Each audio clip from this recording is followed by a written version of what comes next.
వాక్యాన్ని చదువుకుందాం. దైవ గ్రంథంలో నుండి లూకా సువార్త 1వ అధ్యాయం. లూకా సువార్త 1వ అధ్యాయం 50వ వచనాన్ని ధ్యానం చేసుకుందాం. లూకా సువార్త 1వ అధ్యాయం. మరి మీ దగ్గర ఉన్నటువంటి దైవ గ్రంథాలను మరి తెరిచి చూడండి. లూకా సువార్త 1వ అధ్యాయం 50వ వచనం నేను చదువుతున్నాను, శ్రద్ధగా ఆలకించండి. ఆయనకు భయపడు వారి మీద ఆయన కనికరము తరతరములకు ఉండును. చదవబడిన ఈ లేఖన భాగంలో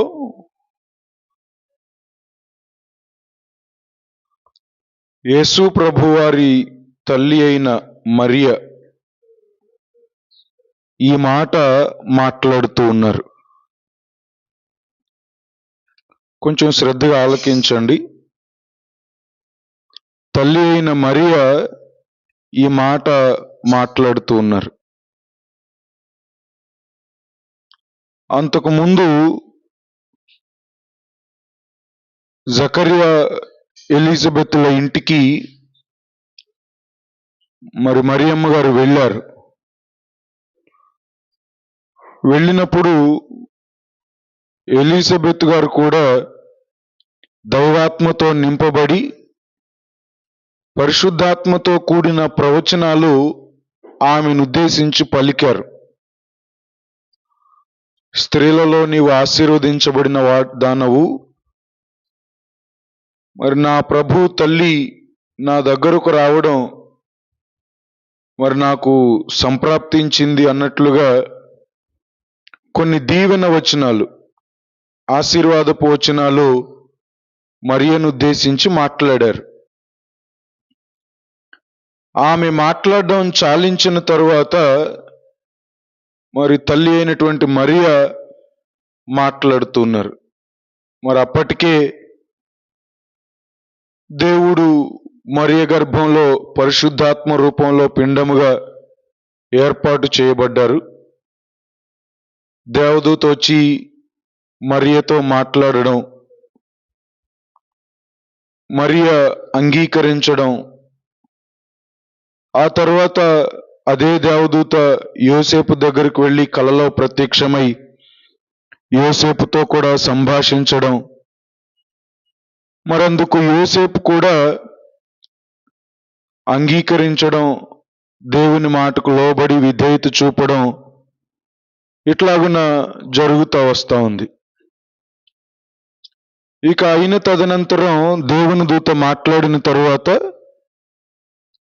మరి జకరియా ఎలిజబెత్లను చూడాలన్న ఆలోచనతో, చాలా ఉత్సాహంతో, సంతోషంతో, తనకు దేవుడు తెలియచేయించిన మాటలు వారితో పంచుకోవాలన్న ఆనందంతో మరి వెంటనే వారి దగ్గరకు రావడం, అక్కడికి వచ్చిన తర్వాత మరి ఎలిజబెత్ దీవించి మాట్లాడడం జరిగింది. ఎలిజబెత్ గారు మాట్లాడిన తర్వాత మరియ మాట్లాడుతున్న మాట ఏమిటనంటే 50వ వచనంలో ఆమె కూడా చాలా మాటలు మాట్లాడారు. వాటిలో మనం చదువుకున్న వాక్య భాగంలో 50వ వచనంలో అంటారు, 1వ అధ్యాయం లూకా సువార్తలో, ఆయనకు భయపడు వారి మీద ఆయన కనికరము తరతరములకు ఉండును. ఆయనకు అంటే యేసుక్రీస్తు ప్రభువారికి లేక తండ్రి అయిన దేవునికి భయపడు వారి మీద అంటే ఎవరైతే దేవునికి భయపడతారో వారి మీద, ఎవరైతే క్రీస్తు ప్రభు అంటే భయము కలిగి జీవిస్తారో వారి మీద కనికరం ఉంటుందట. దేవుని కనికరం ఎప్పటి వరకు ఉంటుంది అని అంటే తరతరములు ఉంటుందని వాక్యంలో వ్రాయబడిన మాట. ఒకరోజు ఉండి విడిచిపెట్టి వెళ్ళిపోయేది కాదు దేవుని కనికరం. లేక 1 సంవత్సరం ఉండి విడిచిపెట్టి వెళ్ళిపోయేది కాదు ప్రభు యొక్క కనికరం. దేవునికి మనం భయపడినప్పుడు భూమి మీద ఎంతకాలం బ్రతుకుతామో అంతకాలం దేవుని కనికరం మన మీద ఉంటుంది.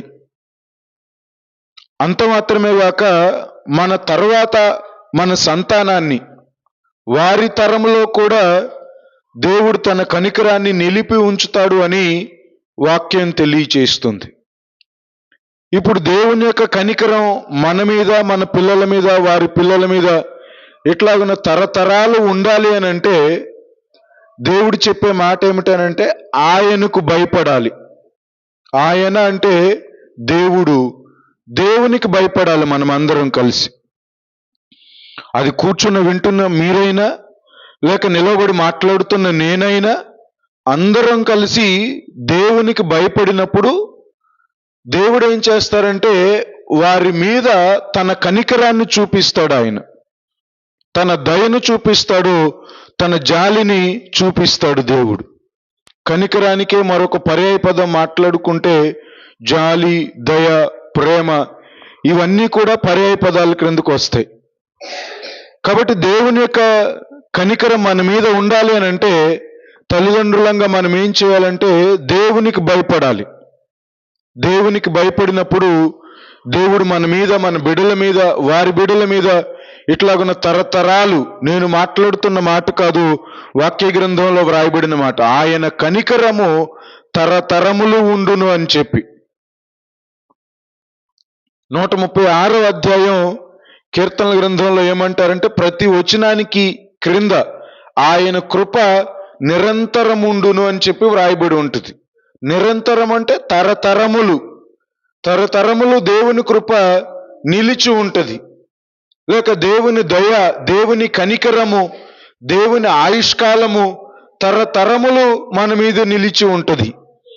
అట్లాగ నిలిచి ఉండడానికి ప్రధానమైన కారణం మనం అందరం కూడా దేవునికి భయపడాలి. ఎవరికి భయపడాలి? దేవునికి భయపడాలి. దేవునికి భయపడినప్పుడు దేవుని యొక్క కనికరం మన మీద ఉంటుంది. లోకంలో కొంతమంది ఏం చేస్తారంటే దేవునికి భయపడకుండా మనుషులకు భయపడుతూ ఉంటారు, అధికారులకు భయపడుతూ ఉంటారు, లేదా తమకంటే పైనున్నటువంటి వారికి భయపడుతూ ఉంటారు. దేవుని వాక్యం చెప్పే సత్యం ఏమిటనంటే పేతురు రాసిన మొదటి పత్రిక 2వ అధ్యాయంలో ఒక మాట చెప్తారు.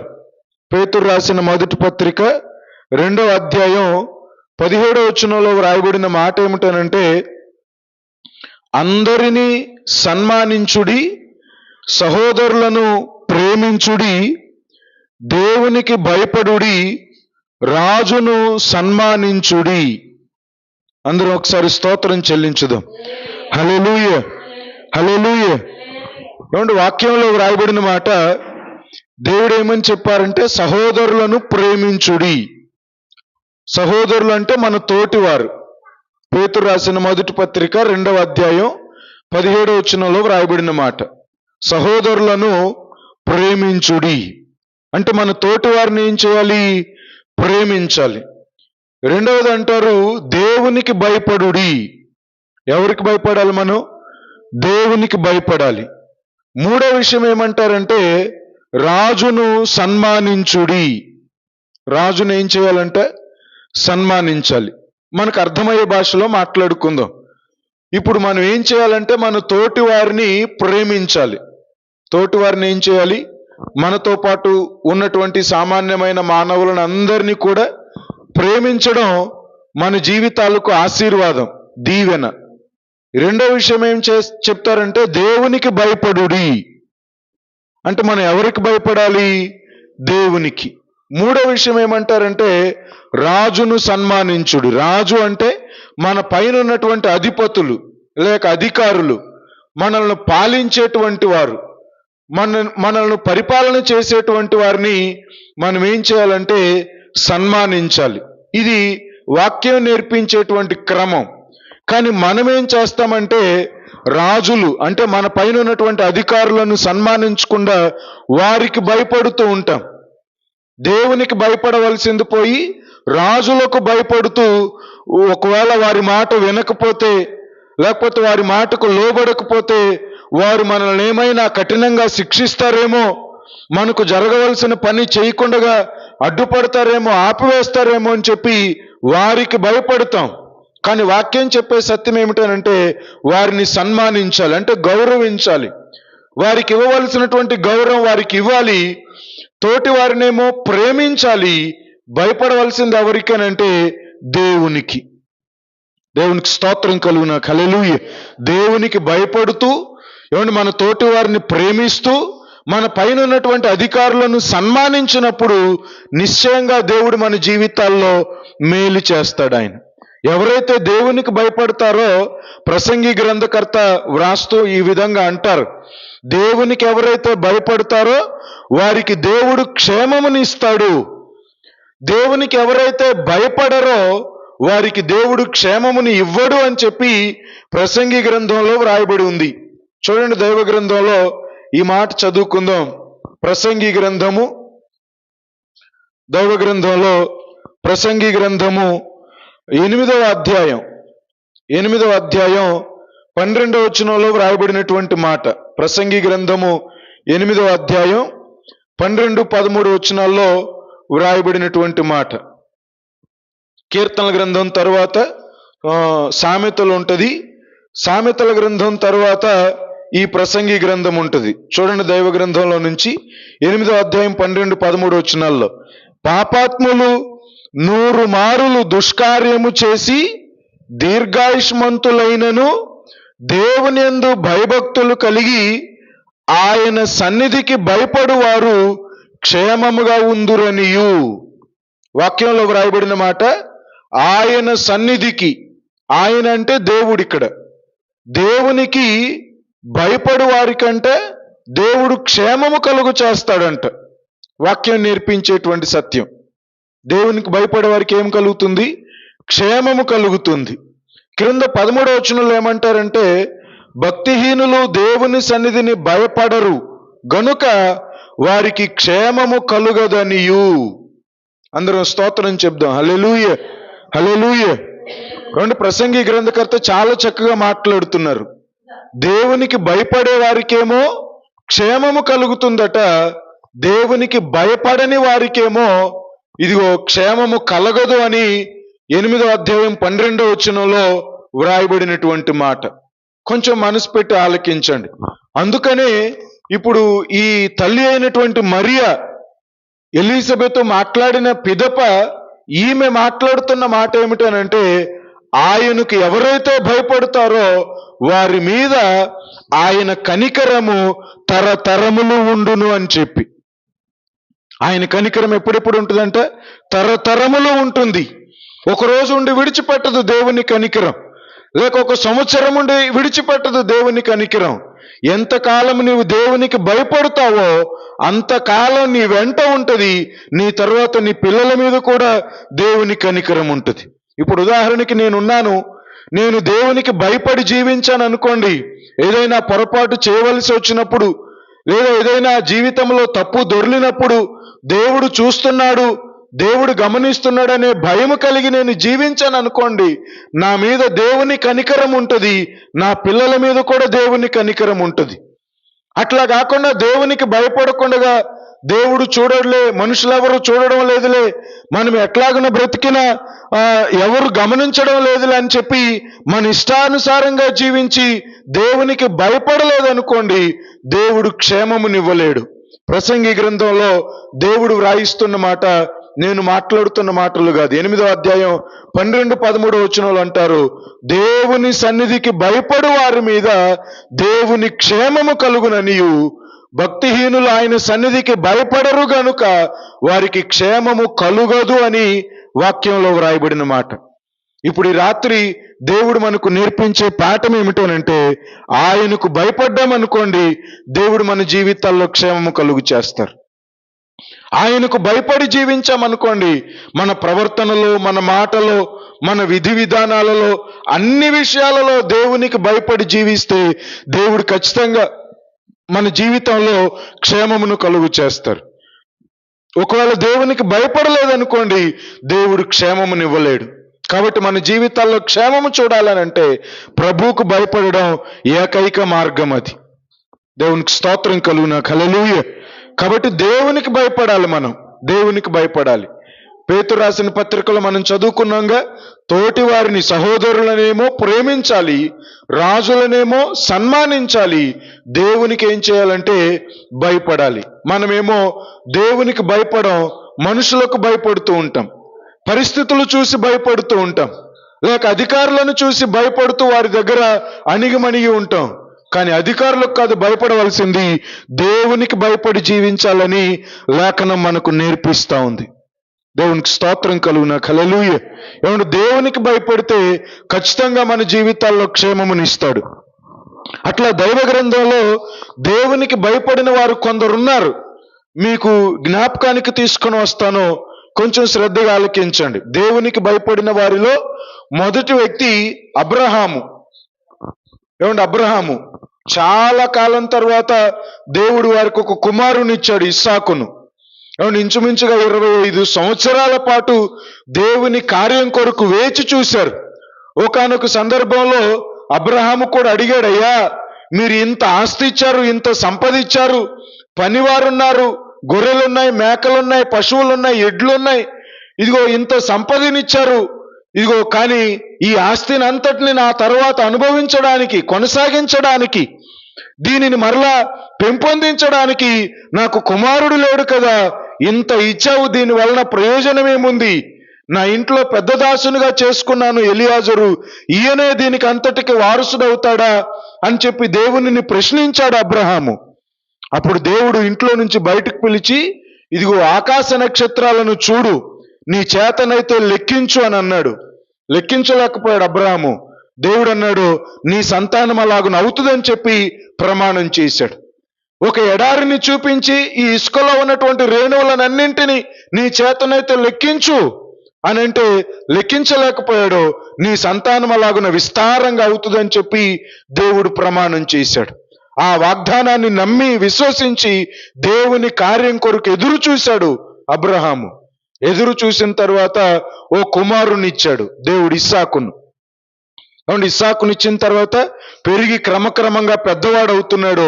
పెద్దవాడైనప్పుడు మరలా దేవుడు పిలిచాడు అబ్రహామును. దేవునికి స్తోత్రం కలుగునా. హల్లెలూయా.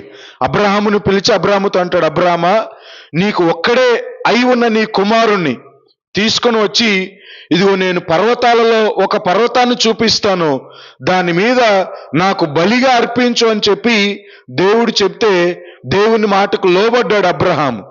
లోబడి, అయ్యా ఖచ్చితంగా అప్పగిస్తాను, అర్పణ అప్పగిస్తాను అని చెప్పాడు. చెప్పిన వెంటనే అనుకున్న సమయానికి తీసుకుని వెళ్ళాడు. కట్టెలను కట్టి తన కుమారుని తల మీద పెట్టి, ఒక గాడిదకు గంత కట్టి తన మీద ఎక్కి కూర్చొని, తన వెనకాల పనివారు వస్తున్నారు, అందరూ కలిసి ఆ పర్వతాల దగ్గరకు వెళ్ళారు. పర్వతం దగ్గరికి వెళ్ళిన తర్వాత పనివారితో చెప్పాడు, అయ్యా మీరు ఇక్కడే ఉండండి, మేము వెళ్ళి దేవునికి బలి అర్పించి మరలా తిరిగి వస్తాము అని చెప్పాడు.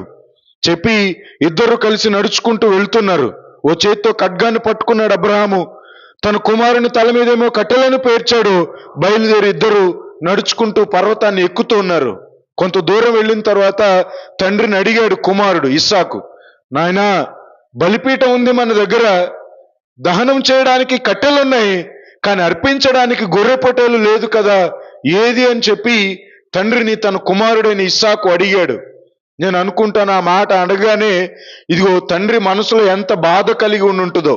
చెప్పలేకపోయి ఉండుంటాడు, అయ్యా నిన్నే దేవుడు అర్పించమన్నాడు అనే మాట తన కుమారునికి చెప్పలేకపోయాడు. ఒకవేళ చెబితే తన నుండి దూరం అయిపోతాడేమో, ఈ కార్యాన్ని చేయకుండా అడ్డుపడి ఈ కార్యం ఆగిపోద్దేమో అని చెప్పి ఏ విధంగా తన మనసులో ఆలోచించాడో తెలియదు, చెప్పలేకపోయాడు. వెంటనే అంటాడు అబ్రహాము, దేవుడే చూసుకుంటాడు నాయన, అక్కడికి వెళ్దామని చెప్పి. అన్నట్లుగానే వెళ్ళారు, బలిపీఠం కట్టారు. బలిపీఠం మీద కట్టెలను పేర్చాడు.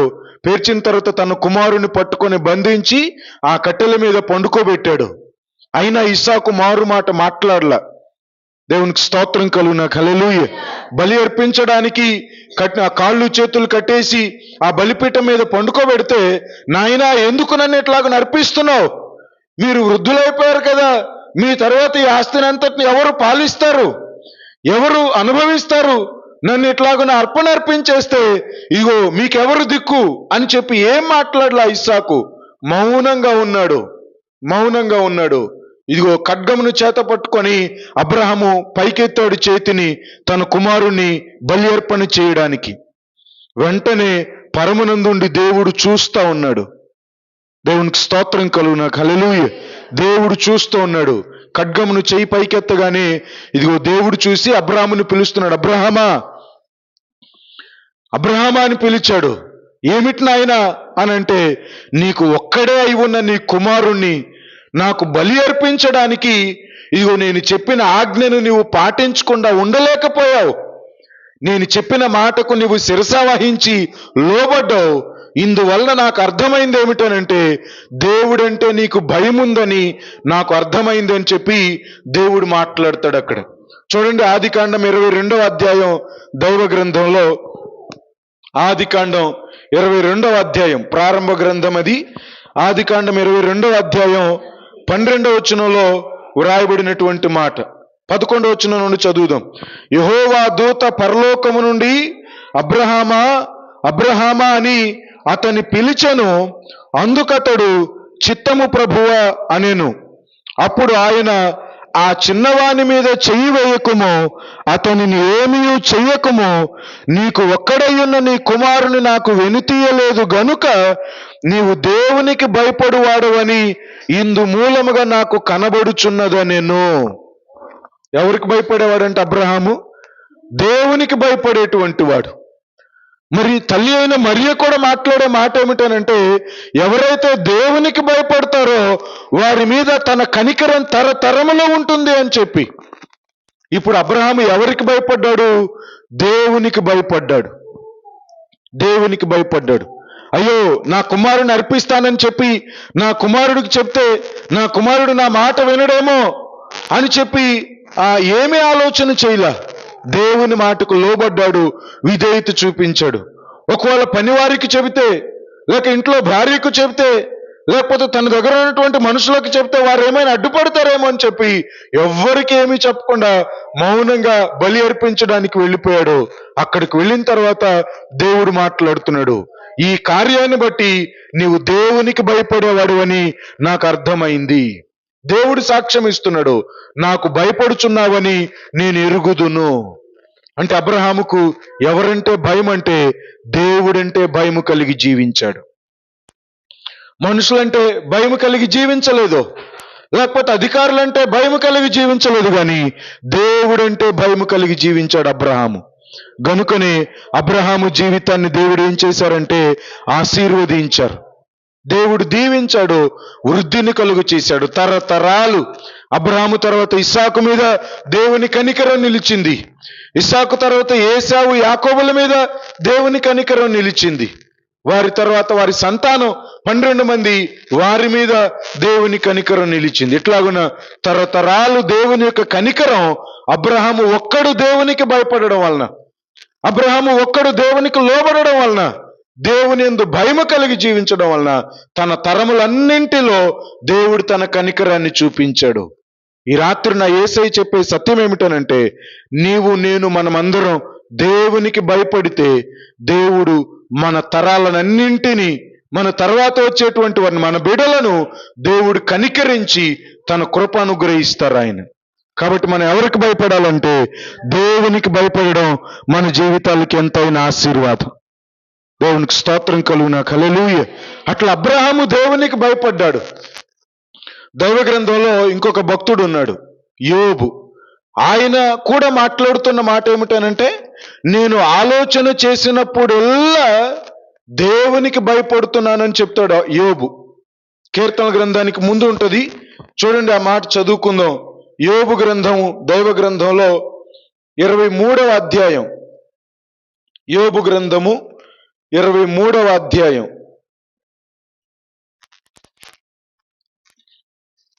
యోబు గ్రంథము 23వ అధ్యాయం 15వ వచనంలో వ్రాయబడినటువంటి మాట. 23వ అధ్యాయం 15వ వచనం. కావున ఆయన సన్నిధిని నేను కలవరపడుచున్నాను, నేను ఆలోచించున్నప్పుడల్లా ఆయనకు భయపడుచున్నాను. యోబు ఎవరికి భయపడుతున్నాడంట? దేవునికి భయపడుతున్నాడు. ఎప్పుడు?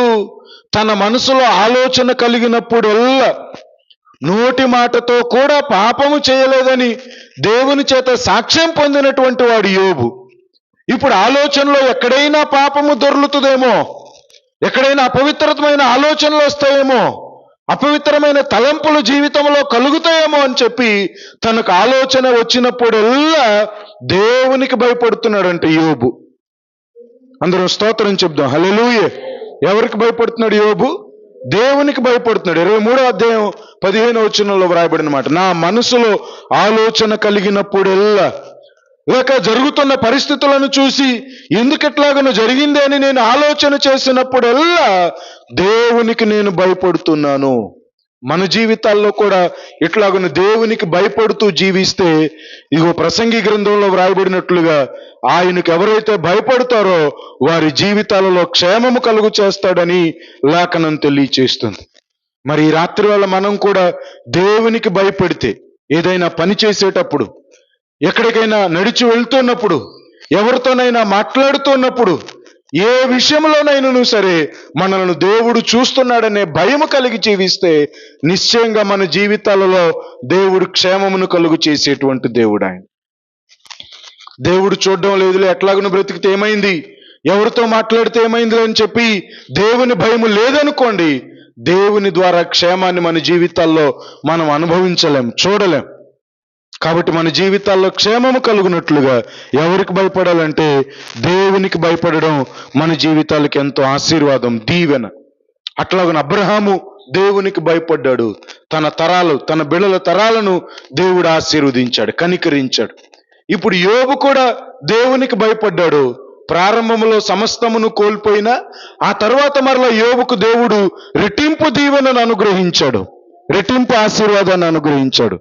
యోబుకు మొదట కలిగిన దానికంటే రెట్టింపు విస్తారమైన ఆశీర్వాదం, పిల్లలు కలిగారు, సంపద పెరిగింది, ఆస్తి ఐశ్వర్యం పెరిగింది, రెట్టింపు దీవెనను తన జీవితంలో సంపాదించుకున్నట్లుగా లేఖనంలో మనం చూస్తాం.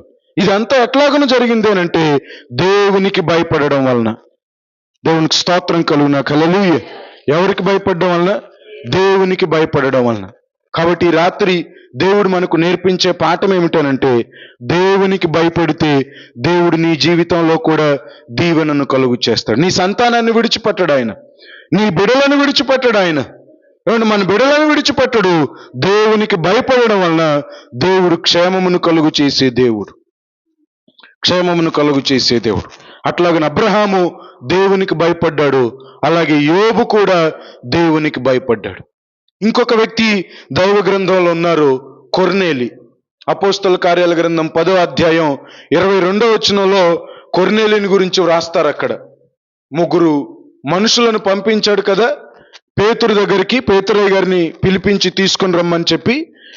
ఆ పేతురయ్య గారి దగ్గరికి వెళ్ళినటువంటి మనుషులు పేతురయ్య గారితో ఏమని చెప్తారంటే, అయ్యా, మా ప్రాంతంలో ఒక మనుషుడు ఉన్నాడు, అతడు దేవునికి భయపడేటువంటి వాడు, నీతిమంతుడు, ప్రజలందరి వలన మంచి పేరు పొందినవాడు అని చెప్పి కొర్నేలిని గురించి సాక్ష్యం ఇస్తారు. అందరూ స్తోత్రం చెప్దాం, హల్లెలూయా. ఎలాంటి వాడంటే కొర్నేలి? దేవునికి భయపడేటువంటి వాడు, దేవునికి భయపడేటువంటి వాడు. కొర్నేలిని గురించి వెళ్ళినటువంటి మనుషులు మాట్లాడుతున్నటువంటి మాట. సహజంగా కొర్నేలిని గురించి ఏం చెప్పాలంటే, శతాధిపతి అయ్యా, ఆయన అధికారి, ఆయన చేతి క్రింద చాలా మంది మనుషులు ఉన్నారు, ఇదిగో మిమ్మల్ని పిలిపించమని చెప్పారు, అందుకే వచ్చామని చెప్పి శతాధిపతికి ఉన్నటువంటి అధికారాన్ని మాట్లాడాలి అక్కడ పేతురయ్య గారికి. కానీ వారు అట్లాగని మాట్లాడడం వల్ల దేవునికి భయపడేవాడు ఆయన, దేవుని యందు లక్ష్యముంచేటువంటి వాడు, నీతిమంతుడు. ఇదిగో సామాన్యమైనటువంటి మనుషుడయ్యా, ఇదిగో మిమ్మల్ని పిలవమని చెప్పాడు, అందుకే వచ్చాము అంటే అధికారాన్ని అక్కడ ఉపయోగించడం లేదు, కానీ సామాన్యమైన మానవుని లాగానే దేవునికి భయపడేవాడు అని చెప్పి ఈ వెళ్ళినటువంటి భక్తులు మాట్లాడుతున్నారు. ఇట్లా దైవ గ్రంథంలో కొర్నేలి దేవునికి భయపడ్డాడు గనుక కొర్నేలి ఇంటికి పేతురయ్య గారు వచ్చారు, దేవుని వాక్యాన్ని బోధించారు. వారందరికీ మారు మనసు కలిగింది, పాపక్షమాపణ కలిగింది, వారి జీవితాలు మార్చబడ్డాయి, కుటుంబము దీవెనకరంగా ఆశీర్వాదకరంగా మలచబడింది. ఈ రాత్రి వేళ నా దేవుడు చెప్పే సత్యం ఏమిటనంటే, దేవునికి భయపడితే ఖచ్చితంగా దేవుడు మన జీవితాల్లో దీవెనను కలుగు చేసే దేవుడు. అవును, మనుషులకు కాదు మనం భయపడవలసింది. మనుషులను ఏం చేయాలంటే ప్రేమించాలి, అధికారులను ఏం చేయాలంటే సన్మానించాలి, గౌరవించాలి. భయపడవలసిందేమో దేవునికి. అట్లాగను దేవునికి భయపడినప్పుడు ఖచ్చితంగా మన జీవితాలను దేవుడు ఆశీర్వదిస్తాడు. ఇప్పుడు తల్లి అయిన మరియ చెప్పే మాట ఏమిటనంటే, ఆయనకు ఎవరైతే భయపడతారో వారి మీద దేవుని కనికరము తరతరములు ఉంటుంది అని లేఖనంలో వ్రాయబడిన మాట. అట్లాగున అబ్రహాము భయపడ్డాడు, దేవుడు అబ్రహాము కుటుంబాన్ని ఆశీర్వదించాడు. యోబు భయపడ్డాడు దేవునికి, ఇదిగో యోబును దేవుడు విస్తరింపచేశాడు. కొర్నేలి దేవుని యందు భయము కలిగి జీవించాడు, ఇదిగో కొర్నేలి కుటుంబాన్ని కూడా దేవుడు విడిచిపెట్టలేదు. ఈ రాత్రి వేళ మనం కూడా దేవుడంటే భయము కలిగి జీవించుదాం, దేవునికి భయపడదాం. ఖచ్చితంగా దేవుడు మన జీవితాలను కూడా ఆశీర్వదిస్తాడు. ఆయన విడిచిపెట్టడు, త్రోసివేయుడు, తృణీకరించడు. కాబట్టి దేవునికి భయపడదాం. ఆయనకు భయపడు వారి మీద ఆయన కనికరము తరతరములు ఉండునని లేఖనంలో వ్రాయబడింది. కాబట్టి దేవునికి భయపడదాం. ఖచ్చితంగా దేవుడు మన జీవితాలలో, మన కుటుంబాలలో దేవునికి కనికరం నిండారులుగా ప్రభువు అనుగ్రహిస్తారు. అటువంటి కృప ఈ రాత్రి వేళ చేరువచ్చిన మనందరికీ ప్రభువు అనుగ్రహించునుగాక. ఆమేన్.